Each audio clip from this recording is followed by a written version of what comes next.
Ayyee ashamaa harka fuune akkam jirtan warroonni soofumara app daawwachaa jirtan hundi keessanu bakkuma jirtanitti nageenyi kan koo isin haadha qabu jecha kun soofumara appidha.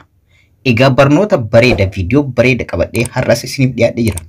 Akkuma kanaan dura beekamu barnoota adda addaa YouTube keessan yookaan channel YouTube keessan akkamitti guddifachuu akka dandeessan barnoota adda addaa isin barsiisuu kan koo ni yaadattu. Har'as viidiyoo kana keessatti kan agarru akkamitti view yookaan sa'aatii channel keessan guddifachuudhaaf yookaan sa'aatii isin barbaachisu yeroo gabaabaa keessatti akkamitti guddachuu akka dandeessan isinitti agarsiisa.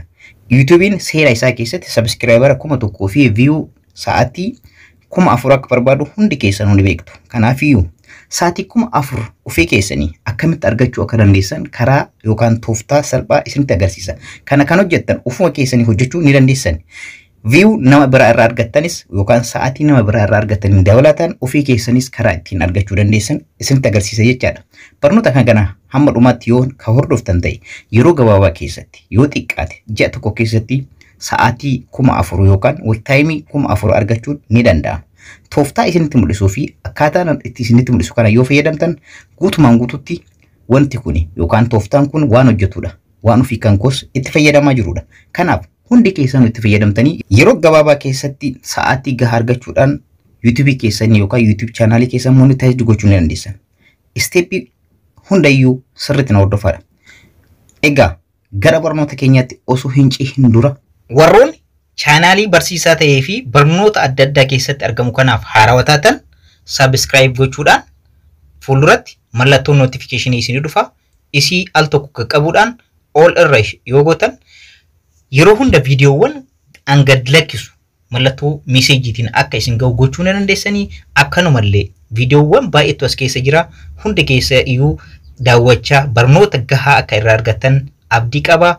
Egaa amma gara barnoota keenyaatti haa ceenu. Akkuma dursa mata duree irratti isiniif ibsuu yaaletti barnoonni keenya har'aa watch time yookaan view baay'ee yeroo gabaabaa keessatti akkamitti argachuu akka dandeessan kan isinitti agarsiisudha. Egaa kan argachuudhaaf appii tokko nu barbaachisa. Appiin kunillee akkuma amma argaa screen irratti argattan isa kanaadha. Multi viewer browser jedhama. Multi view browser inni jedhamu kuni egaa bilbila tokkocha akka bilbila 6 4 3 2 tokkotti fayyadamuu dandeessan. Kana jechuun bilbila tokko bilbila 4 bilbila 3 akka bilbila 3tti gochuudhaan akka bilbila 2tti akka bilbila tokkotti akka bilbila haga 6 gootanii karaa ittiin fayyadamtanidha.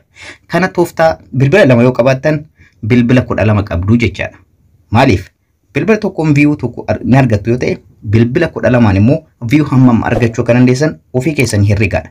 Fakkeenya isin taa'im namni tokko mobaayila tokko qaba yoo ta'e browser kanatti fayyadamee YouTube isaa playlistii hidha. Playlistii bakka tokko erga hidhee booda playlistii san ni tabsiisa jechaadha. Playlistii yeroo hidan garuu playlistiin viidiyoowwan wal qunnamuu hin qabu.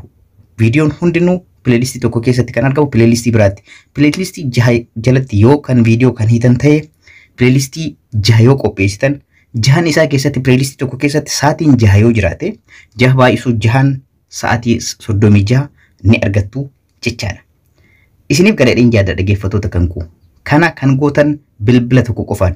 Bilbila dabalataa 2 yoo qabaattan ta'e immoo akkanuma playlistii tokko keessatti sa'aatii 6 yoo hite 6 baay'isuu 6 36 72 ta'a jechaadha. Sa'aatii 6 keessatti sa'aatii 72 argachuu ni dandeessa jechaadha. Kana jechuun bilbila lamaan sa'aatii 6 keessatti sa'aatii 72 argachuu ni dandeessa jechaadha.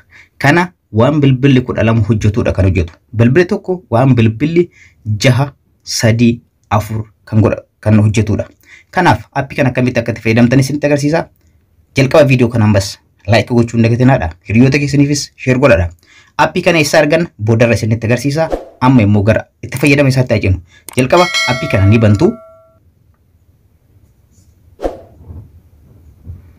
Egaa appii kana yeroo banta yeroo jalqabaatiif kanaan dura waan itti fayyadamee fi kan akkanatti naa dhufe allow isin jedha permission isin gaafata allow jechuudhaan seenaadha. Erga seentanii kun bakka lamatti cirameera. Akkuma argitan bakka lamatti addaan citee kun bilbila lamaa jechaadha. Bilbila 3 hoo mee akkamitti triple view single view quarter view sixth view isa jedhamu kanaadha jechaadha. Fakkeenyaaf jaha irraa goone haa ilaallu. Argaa jirtan bakka jahatti bilbilli kun qoodamee hojii bilbilli jaha hojjetu ni hojjeta jechaadha dhaggeeffattoota kan koo. Har'a isin jahan hojjechuu dandeessan garuu jahan hojjechuudhaaf neetworkii gahaa high quality qabu isin barbaachisa. An garuu afuriin hojjedhee isinitti agarsiisu. Egaa mallattoo sarara sadii yookaan sarara sadii kana ni tuqxu kan an har'a itti fayyadamuu barbaadu quartal view isa jedhu kana ni tuqu jechaadha. Akkuma argartan bilbila afurnaa ta'eera jechaadha. Erga kana gootanii sigin akkaawuntii keessan sigin asirra godhaadha yeroo hundayyuu.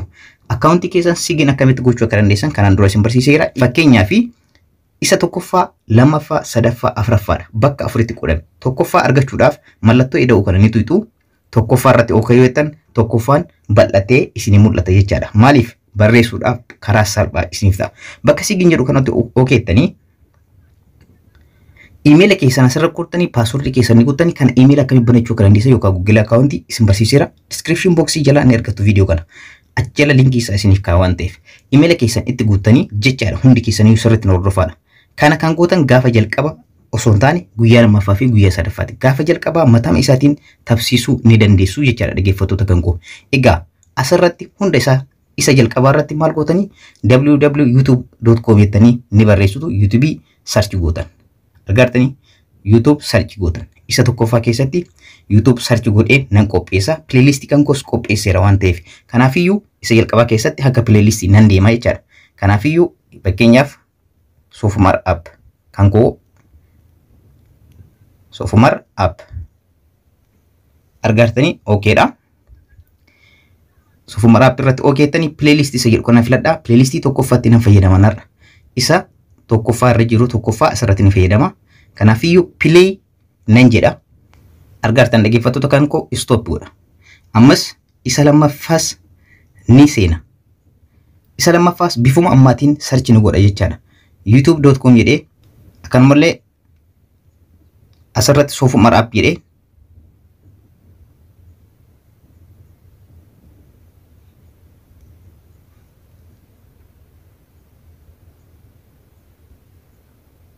akkuma argitan ammas amma lammaffaa nin filadha jechaadha. Kanaafiyyuu play godheen nan dhaaba. Isa lammaffaas argartan dhaabeen jira. Isa sadaffaas itti fufa. Egaa dhaggeeffattoota kan koo akkuma argartan afran qopheessee playlist tokko tokkoon itti qopheessee jira. Akkuma argartan afran isaatiyyuu qopheessee jira jechaadha dhaggeeffattoota kan koo. Asirratti wanni dursitanii dagachuu hin qabne yeroo hundayyuu asirra dhuftanii auto reload intervals isa jedhu kanarratti sekendii 30 irra godhaadha. Sekendii 30 kooman irra dhaabata waan ta'eef rakkoo tokko isinitti hin fidu. Sirreessitanii sirreessuu baatanis. Kana jechuun viidiyoowwan kun hundinuu taphachuu kan jalqabu sekendii 30 booda hundiyyuu bakka tokko taphachuu danda'a. Garuu sagalee isaa yeroo hundayyuu mut gochuu hin dagatinaa. Sagalee isaa duwwaa godhaadha. Maaliif isin jeeqas ofees of ceeka. Garuu sa'aatii keessan isiniif lilaakaa isin garuu sekendii sagalee isaallee duwwaa godhaadha yookaan of godhaadha isin jechuu barbaada dhaggeeffattoota kan koo. Erga akkana qopheessitanii playlist kana yeroo qopheessitan garuu kan playlist hunda keessatti argamu sa'aatiin isaa tokko ta'uu qaba. Fakkeenyaaf playlist jalqabaaf keessa kan argamu 6 lammaffaas 6 sadaffaas 6 bakka tokko akka fixuuf jechaadha. Wal simachiisuu qabdu jechaadha. Kanaaf bakka tokko akka isiniif dhufu playlist yeroo qopheessitan akkasi qopheessaa dhaggeeffattoota kan koo. Erga kan hojjettanii booda amma kan hojjettan bakka mallattoo asitti duwwaa fakkaatu geengoo fakkaatu kana okay jettu. Kana kan gootan sekendii 30 boodarra ni jalqaba jechaadha. Viidiyoon hundinuu taphachuu ni eegala. Kanaaf sa'aatii isinii lakkaa akka isin hin jenne sagalee isaa duwwaa gochuu hin dagatinaa. Akkuma argartan sagaleen isaa duwwaadha. Eegaadha amma sekendii 30 booda hojii ni eegala jechaadha. Ofuma isaatiin automaatikaalii bakka tokkotti akka eegalu godhamee kan hojjetedha. Akkuma argartan kun hundi isaatiitu muut godheera sagalee isaa. Hundiyyuu taphachuu eegalee jira. Garuu tokkocha dhaggeeffachuu barbaadan isuma kana irratti muutu isa jedhe ta'een okay jettan haasa'uu ni eegala jechaadha. Fakkeenyaaf amma inni kun haasa'uu eegalee jira sagaleedhaan dhaga'uu ni barbaadan jechaadha dhaggeeffattoota kan koo. Haala kana hundi isaa akka waliin jeene garuu muutu godhaadha inni taphachuu ni eegala. Playlist afran irratti sa'aatii 6 yoo argattan 6 baay'isuu 424 ta'a jechaadha. Bakka 6 yoo gootan immoo hammam akka argachuu dandeessan isin hundi keessanuu herregaadha. Yeroo baay'ee afuritti fayyadamaadha. Maaliif neetworkiin addaan ciccitee isin rakkisa waan ta'eef haay neetworkii isin gaafata wanni kun jechaadha. Kanaafiyyuu neetworkii laafaa namni qabdan afurratti lamarratti fayyadamaadha.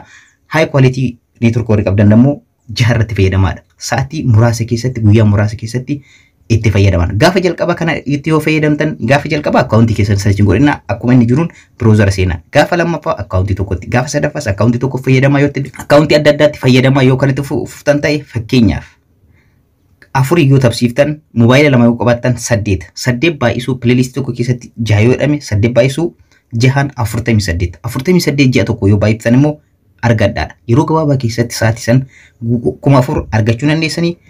Egaa kana fakkaata. Amma immoo eessa argachuu akka dandeessan isinitti mul'isa dhaggeeffattoota kan koo. Egaa Play Store keessanii seentu bakka sarchi kana irratti maal jettanii barreessitu? Multi viewer biyyatanii isa jalqaba irra jiru kana yoo tuutan isa kana fakkaata. Ana opini isin install gochuu ni dandeessu. Akkanumallee description kan koo jala linkii isaa isiniif kaaya. Akkanumallee linkii Telegram kan kootii keessa seentanii Telegram kan koo keessallee appii kana buufachuu dandeessan. Barnoota har'aa xumuree jira dhaggeeffattoota karaa kanatti fayyadamtanii sa'aatii yeroo gabaabaa keessatti ji'a tokko keessatti sa'aatii 4,000 argachuu dandeessan. Hojii keessan gaafata garuu itti cinqabtanii itti dhiphatanii hojjettan taanaan tasumayyuu akka gaarii keessattuu bilbila 2-3 ijoolleen qabdan yeroo gabaabaa keessatti guddifachuu dandeessanii. Kanarra qabadhee dhufe kana fakkaata. Karaa kanaan fayyadamtanii sa'aatii keessan guddifachuu dandeessanii.